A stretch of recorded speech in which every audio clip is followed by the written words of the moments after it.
नमस्कार दोस्तों, स्वागत है अपने YouTube channel top trending GK में। दोस्तों इस वीडियो में देखने वाले हैं आरआरबी एनटीपीसी 3 मार्च 2021 के सेकंड शिफ्ट पूछे गए टोटल 40 एग्जैक्ट ओबूत जीके के सवाल। सारे सवाल एक्स्ट्रा फैक्ट सहित कवर करने वाले हैं, तो बने रहिए वीडियो के एंड तक। आने वाले किसी भी कॉम्पिटिटिव एग्जाम्स के लिए काफ़ी इंपॉर्टेंट वीडियो है। पीडीएफ फाइल के लिए जो भी कैंडिडेट न्यू है चैनल पर, तो टेलीग्राम चैनल ज्वाइन नहीं किया है जरूर ज्वाइन कर लेना। लिंक डिस्क्रिप्शन बॉक्स में है, जहाँ पर इससे पहले जितने भी सेट में एग्जाम हुए उनकी पीडीएफ फाइल अवेलेबल है। इन सभी भाइयों का बहुत बहुत धन्यवाद जिन्होंने रियल और ऑथेंटिक सवाल है वो टेलीग्राम पर सेंड किए हैं।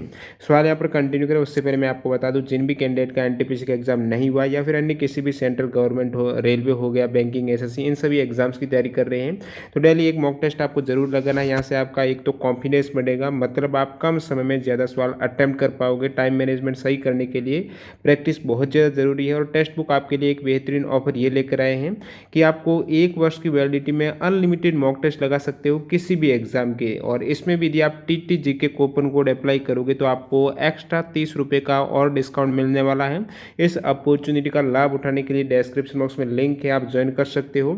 यानी जो भी एसएससी है, रेलवे है, बैंकिंग है, सारे एग्जाम का मॉक टेस्ट आप एक ही पास के अंतर्गत 1 वर्ष की वैलिडिटी में लगा सकते हो। जैसे कि ग्रुप डी की 170 मॉक टेस्ट, एनटीपीसी के 162 मॉक टेस्ट है। ज़्यादा जानकारी के लिए डिस्क्रिप्शन बॉक्स जरूर चेक कीजिएगा। तो चलिए कंटिन्यू करते हैं। आपके सामने जो पहला सवाल है कि चुंबकीय फ्लक्स का एसआई यूनिट क्या है। यूनिट ऑफ मैग्नेटिक फ्लक्स है वो हो जाएगी वेबर। चुंबकीय फ्लक्स की एसआई यूनिट वेबर है। तो टेस्ला किसकी है, तो टेस्ला है दोस्तों मैग्नेटिक इंडक्शन यानी प्रेरकत्व की है, या फिर मैग्नेटिक फ्लक्स डेंसिटी की हो जाएगी टेस्ला एसआई यूनिट। अगले सवाल की ओर मूव करते हैं। काली मिट्टी सबसे ज़्यादा किस राज्य में पाई जाती है, तो सबसे ज़्यादा काली मिट्टी का जो क्षेत्रफल है वो महाराष्ट्र का है।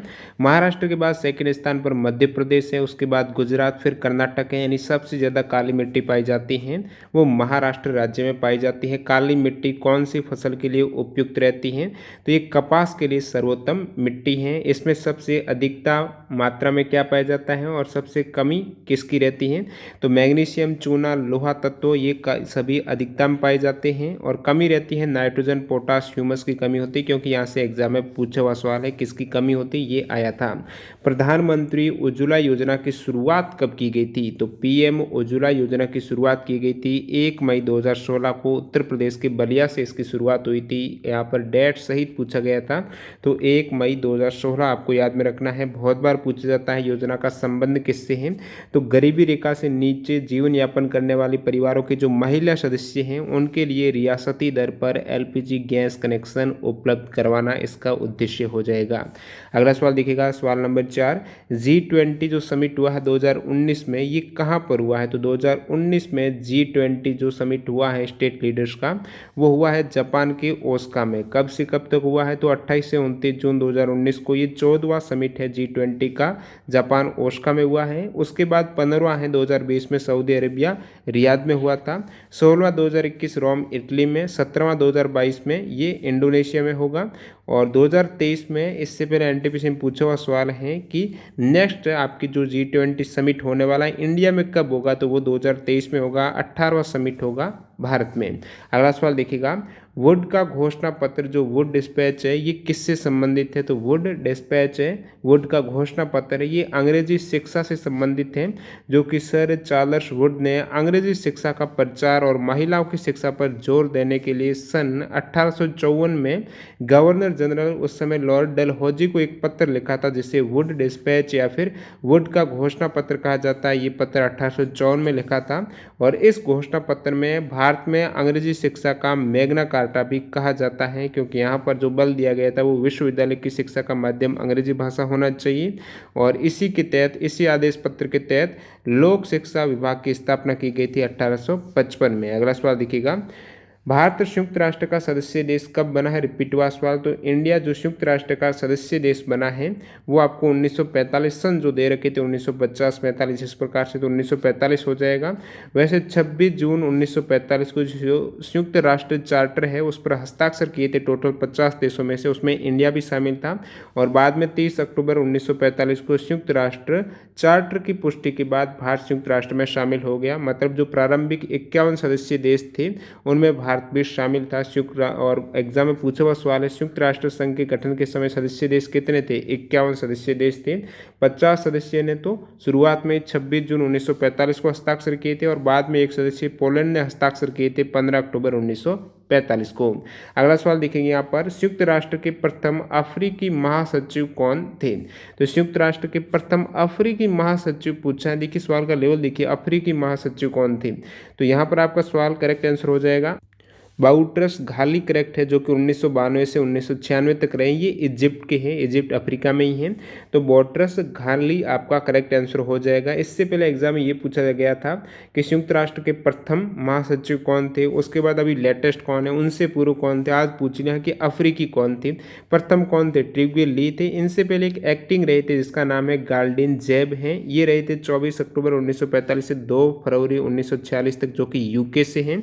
और फिर प्रथम जो रहे हैं वो ट्रिगी ली रहे हैं, जो ट्राइग्वे ली रहे हैं 1946 से 52 तक हैं। ये नॉर्वे जो कि यूरोप महाद्वीप में है। उसके बाद सेकंड कौन रहे थे? तो ये सभी आपको याद होना चाहिए किस महाद्वीप से, तो ये स्वीडन यूरोप से हैं। फिर तीसरे रहे थे वो एशिया से हैं, म्यांमार से यूथांट हैं। और क्रुत वाल्दीम है, ये ऑस्ट्रिया जो कि यूरोप में है। तो ये सभी आप लिस्ट देख सकते हो। कॉफ़ी आनन है, ये भी अफ्रीका से हैं। और फिर यहाँ पर जो इनसे पहले आपका था अफ्रीका के, जो इजिप्ट से है, ये घाना से हैं। तो बाउट्रस घाली हो जाएगी जो कि प्रथम अफ्रीकी हैं। कोरिया जो एशिया में बात करें तो वैसे एशिया में यहाँ पर प्रथम हो जाएगा म्यांमार हैं। एशिया में पूछ ले तो आपको म्यांमार करेक्ट करना है। यू थांट जो कि म्यांमार से रहे थे 1971 में, 61 से 71 है। और उसके बाद रहे हैं बान की मून है, ये कोरिया से हैं, कोरिया भी एशिया में। और वर्तमान में जो एंटोनियो गुतेरस हैं 2017 से, ये पुर्तगाल यूरोप से हैं। अगला सवाल देखिएगा, मुख्य चुनाव आयुक्त का कार्यकाल क्या होता है, मतलब कितने वर्ष का होता है मुख्य चुनाव आयुक्त का कार्यकाल? करेक्ट आंसर हो जाएगा 6 वर्ष का कार्यकाल होता है। या फिर जो 65 ईयर्स की आयु है उनमें से जो भी पहले होगा वो उनका टेन्योर हो जाएगा। सुंदरवन डेल्टा किन नदियों से बनता है? तो जो सुंदरवन डेल्टा दुनिया का सबसे बड़ा डेल्टा है, ये गंगा ब्रह्मपुत्र नदियों में। और पूछ ले कि सुंदरवन राष्ट्रीय उद्यान कहाँ पर है? तो ये पश्चिम बंगाल में। कार का साइड मिरर है, जो रियर व्यू मिरर है, वो कौन से मिरर से बना हुआ है, कौन से दर्पण से? तो कार का जो साइड मिरर है वो उत्तल दर्पण हो जाएगा। उत्तल दर्पण का क्या कार्य? वो छोटी सी जो भी वस्तु बड़ी होगी उसको छोटा करने का कार्य करेगी, इसलिए इसमें कॉन्वेक्स मिरर होता है साइड रियर व्यू में। और बात करूं जो टॉर्च एवं गाड़ियों के हेडलाइट में, तो अवतल दर्पण है, प्रकाश को फैलाने का काम करेगा। दंत रोग विशेषज्ञ के दांतों के उपचार या फिर बड़ी छवि देखने के लिए भी अवतल दर्पण का उपयोग करते हैं। तो ये तीनों ही फैक्ट बहुत ज़्यादा इंपॉर्टेंट है, बार बार एग्जाम में पूछा जाता है। सोयाबीन उत्पादन में अग्रणी राज्य कौन सा है? तो सोयाबीन उत्पादन में अग्रणी राज्य है वो मध्य प्रदेश है। टोटल 45% पूरे देश का मध्य प्रदेश में। सेकंड हो जाएगा महाराष्ट्र। रामधारी सिंह दिनकर को किस रचना हेतु ज्ञानपीठ पुरस्कार दिया गया था? तो रचना का जो नाम है वो हो जाएगा उर्वशी रचना है, जिस हेतु 1972 में रामधारी सिंह दिनकर को ज्ञानपीठ पुरस्कार दिया गया था उर्वशी रचना के लिए। और रामधारी सिंह दिनकर को साहित्य अकेडमी अवार्ड भी मिल चुका है 1959 में। उनकी रचना का नाम है संस्कृति के 4 अध्याय रचना हेतु रामधारी सिंह दिनकर को 1959 में साहित्य अकेडमी अवार्ड, और 1972 में ये जो ज्ञानपीठ पुरस्कार मिला है उर्वशी रचना हेतु। मुगल शासक अकबर ने किस स्मारक का निर्माण नहीं करवाया था? ये 4 ऑप्शन थे, जामा मस्जिद दिल्ली, आगरा फोर्ट, फतेहपुर सीकरी और बुलंद दरवाजा। इसमें से जामा मस्जिद दिल्ली का निर्माण है वो अकबर ने नहीं कराया था। तो किन्होंने कराया था? तो ये जो जामा मस्जिद दिल्ली में है इसका निर्माण मुगल सम्राट शाहजहां ने करवाया था। 1656 में इसका निर्माण कार्य पूर्ण हुआ था। बाकी सभी आगरा फोर्ट, फतेहपुर सीकरी, बुलंद दरवाजा अकबर के द्वारा निर्मित है। बुलंद दरवाजा में बहुत बार पूछा जाता है किसकी स्मृति में है, कहाँ पर विजय प्राप्त की थी अकबर ने? तो अकबर के द्वारा गुजरात की विजय प्राप्त करने की स्मृति में 1572-73 में ये बुलंद दरवाजा फतेहपुर सीकरी में स्थित है, बनाया गया था। और ये यूनेस्को के विश्व विरासत सूची में भी शामिल है। अगला सवाल देखिएगा, मटर का वैज्ञानिक नाम आपको पूछा है। तो मटर का वैज्ञानिक नाम हो जाएगा पिसुम सटिवम। पिसुम सटिवम इसका साइंटिफिक नेम हो जाएगा, मटर का पी का साइंटिफिक नेम। अगला सवाल देखिए कि यहाँ पर पानी का अधिकतम घनत्व है, डेंसिटी है वो कितने डिग्री जो केल्विन तापमान पर पानी का घनत्व सबसे अधिक होता है। तो आपको पता होगा 4 डिग्री सेंटीग्रेड तापमान पर पानी का घनत्व डेंसिटी है वो सबसे अधिक रहती है।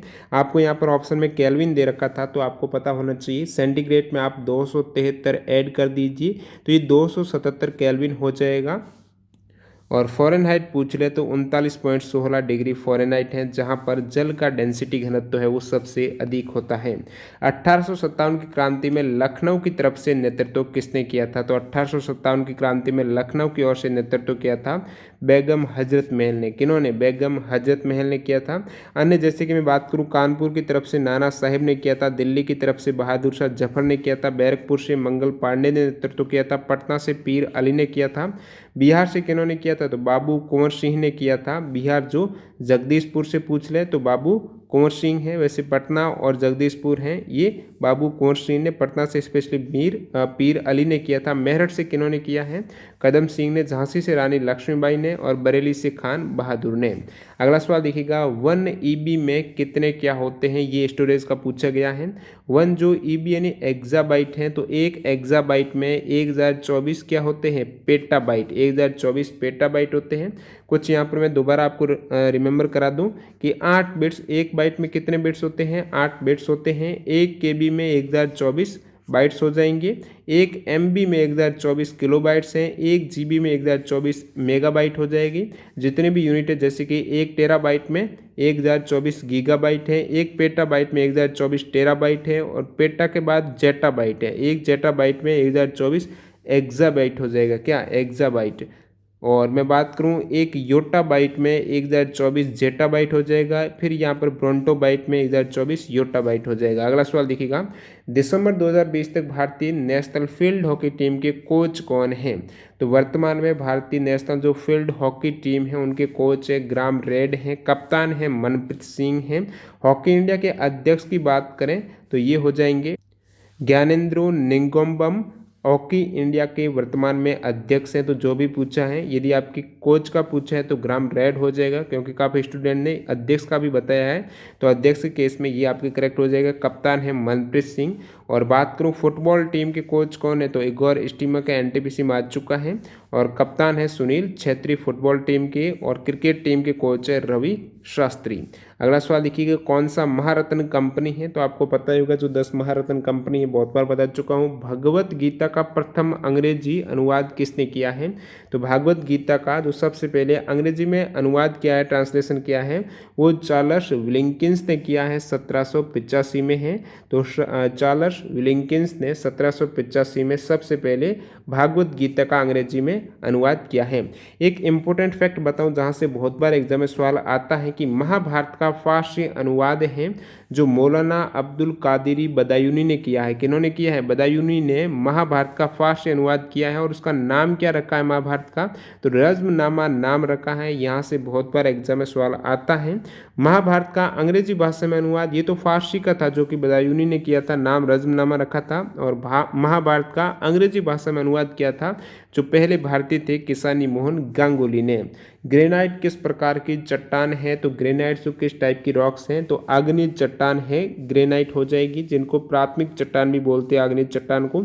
इसमें ग्रेनाइट, बेसाल्ट, पेग्माटाइट, बिटुमेंस ये आग्नेय चट्टान है। अवसादी में बलुआ पत्थर है, चूना पत्थर है, डोलोमाइट अवसादी है। कायंत्रित में बाकी जो आग्नेय से कायंत्रित हो जाएगी जैसे ग्रेनाइट से नीस अपने आप में एक कायंत्रित है, बेसाल्ट से बन रही है वो शिष्ट कायंत्रित हो जाएगी। और बलुआ पत्थर से क्वार्जाइट बनता है ये भी कायंत्रित है। और आग्नेय जहाँ पर एक अवसादी चूना पत्थर है ये संगमरमर भी कायंत्रित हो जाएगी। आग्नेय चट्टानी पिंड SSC में पूछा हुआ सवाल है। बैथोलिथ है, लेखोलिथ है। तो बैथोलिथ क्या एक आग्नेय चट्टानी पिंड है। कौन सा सप्रोफाइट्स कवक है। सप्रोफाइट का मतलब जो एक प्रकार से मृत कार्बनिक है पदार्थ, मृत कार्बनिक पदार्थ है वहाँ पर ये रहता है, निवास करता है। तो सप्रोफाइट्स कवक हो जाएगा। इनमें से जो ऑप्शन दिए गए थे ये पेनिसिलियम करेक्ट है। ये आप देख सकते हो सभी सप्रोफाइट्स कवक हैं। मशरूम बहुत बार आता है, मशरूम पेनिसिलियम है, रिजोप्स हैं, ये सप्रोफाइट्स कवक के उदाहरण हो जाएंगे। अगला सवाल देखिएगा, कौन सी नदी उत्तरी मैदानी भागों के विकास के लिए उत्तरदायी नहीं है? तो कौन सी नदी है जो उत्तरी मैदानी भागों के लिए उत्तरदायी नहीं है? तीन नदियां तो रहती है उत्तरी मैदानी भागों के लिए उत्तरदायी विकास के लिए, गंगा, ब्रह्मपुत्र, सिंधु नदी है, और इसमें से गोदावरी नदी आपका करेक्ट हो जाएगा।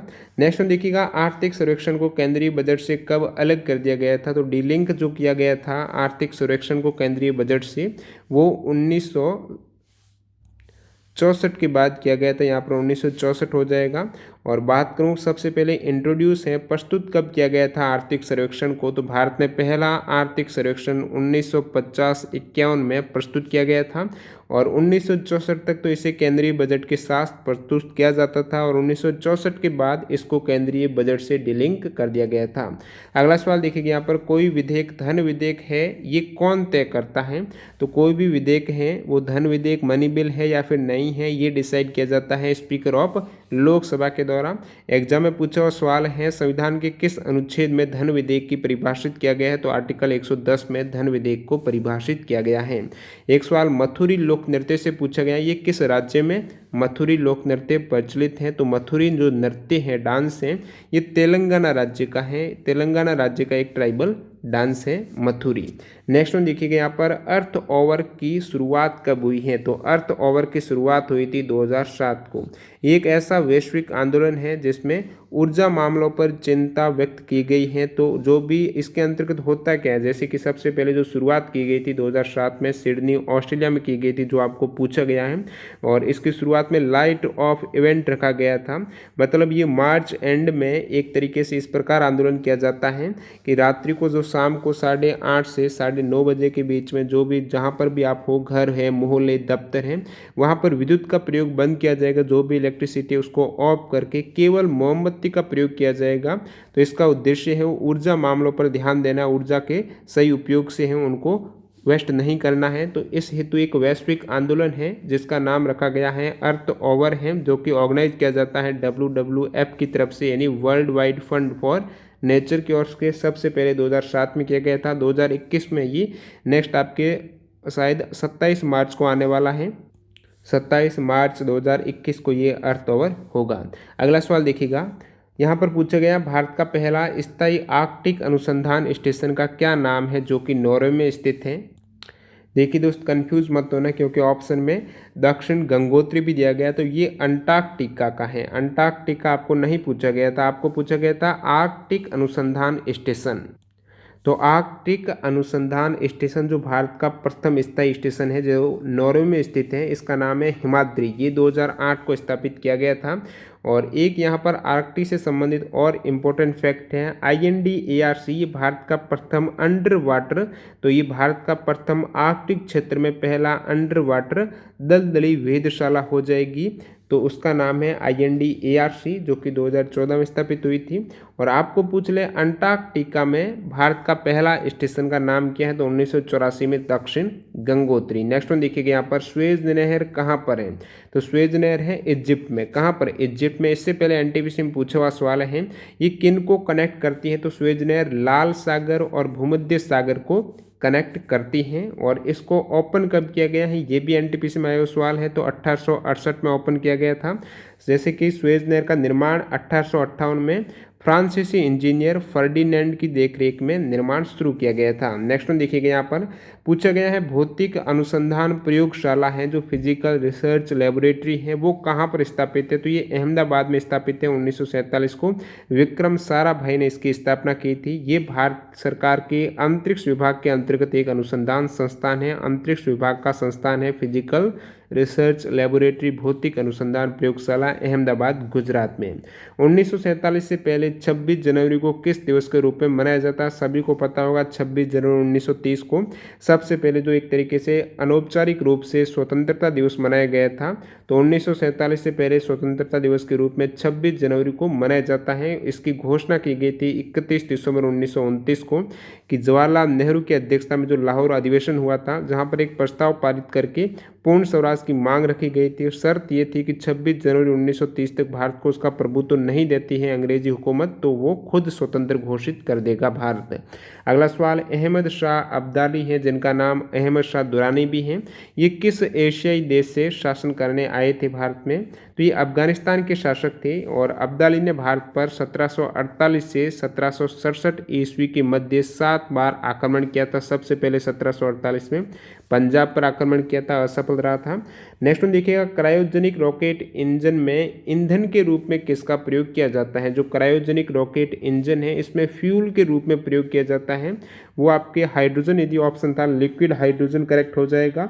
और जो ये रॉकेट इंजन है, क्रायोजेनिक रॉकेट इंजन, इसका उपयोग भू स्थिर उपग्रह प्रक्षेपण यान में किया जाता है। अगला सवाल देखिए, यहाँ पर पूछा गया है भारत का राष्ट्रीय पुस्तकालय कहाँ पर है? तो नेशनल लाइब्रेरी ऑफ इंडिया है, ये अलीपुर कोलकाता में हो जाएगी। तो कोलकाता आपके ऑप्शन था तो करेक्ट है, जो कि भारत का सबसे बड़ा लार्जेस्ट लाइब्रेरी है वॉल्यूम के अकॉर्डिंग, बुक्स के अकॉर्डिंग। मंत्रालय है, कौन से मंत्रालय के अंतर्गत आता है? ये नेशनल लाइब्रेरी ऑफ इंडिया जो कोलकाता में है, तो ये मिनिस्ट्री ऑफ कल्चर के अंतर्गत है। सबसे पहले स्थापना इसकी जो कलकत्ता पब्लिक लाइब्रेरी के रूप में हुई थी इस नाम से 1836 में। 1903 में नाम हो गया इंपीरियल लाइब्रेरी और 1953 में नेशनल लाइब्रेरी जो अभी नाम है। अगला सवाल देखिएगा, भारत का पहला पोशाक संग्रहालय कहाँ पर स्थित है? तो भारत का फर्स्ट जो कॉस्ट्यूम म्यूजियम है वो स्थित है गोवा में, नाम है मोडा Goa museum and research centre, 2018 में स्थापित हुआ था। कंप्यूटर में किस वायरस के कारण किसी फाइल को मॉडिफाई नहीं किया जा सकता है और यदि उसको आप फॉर्मेट करेंगे तो डाटा भी डिलीट हो जाएगा? कौन से वायरस के कारण है वो फाइल को मॉडिफाई नहीं कर सकते, एडिट नहीं कर सकते? तो यहाँ पर बूट सेक्टर वायरस करेक्ट हो सकता है आंसर। अगला सवाल, भारत में सरल बहुमत प्रणाली से चुनाव जीतने की प्रक्रिया किस देश से ली गई है? सरल बहुमत प्रणाली जो इंग्लिश में कहा जाता है फर्स्ट पास्ट द पोस्ट, मतलब क्या हो गया? सर्वाधिक मत प्राप्त करने वाला प्रत्याशी विजय होगा। एक को 10 वोट है, एक को 11 है, तो सर्वाधिक चाहे एक वोट ही क्यों ना हो वो विजय हो जाएगा। तो सर्वाधिक मत प्राप्त करने वाला प्रत्याशी विजय। जैसे सरल बहुमत प्रणाली ये किस देश से एडॉप्ट की गई है? तो सबसे पहले ये यूके ने अपनाई थी। अगला सवाल देखिएगा, सूर्योदय के समय जब सूर्य क्षितिज से उदय होता है तो कितने मिनट बाद सूर्य की रोशनी से हमारी परछाई बनती है? थोड़ा सवाल की लैंग्वेज में चेंजेस हो सकता है, कमेंट करके बताना क्या एग्जैक्ट इसी टाइप से पूछा गया था कि जब सूर्योदय होता है तो क्षितिज से उदय होता है उसके कितने मिनट बाद जो छाया बन जाती है, अपनी परछाई बन जाती है। तो इस टाइप से ऑप्शन दिए गए थे, इसका आंसर मालूम नहीं है। लेकिन एक फैक्ट ये है कि सूर्य क्षितिज से ऊपर उठने से लगभग 2 मिनट पहले ही पृथ्वी पर लोगों को दिखाई दे जाता है। 2 मिनट पहले उदय होने के और अस्त होने के 2 मिनट बाद भी वो दिखाई देता है। अगला सवाल देखिएगा, the theory of comparison by, तो एग्जैक्ट यहाँ पर पूरा सवाल नहीं मिला, आप बता सकते हो क्या था। बाकी एक सोशल कंपेरिजन थ्योरी है जो कि 1954 में एक सामाजिक मनोवैज्ञानिक लियोन फेस्टिंगर के द्वारा ये थ्योरी दी गई है। लियोन फेस्टिंगर के द्वारा सोशल कंपैरिजन थ्योरी दी गई थी, लेकिन इसमें क्या पूछा गया नहीं मिला एग्जैक्ट सवाल।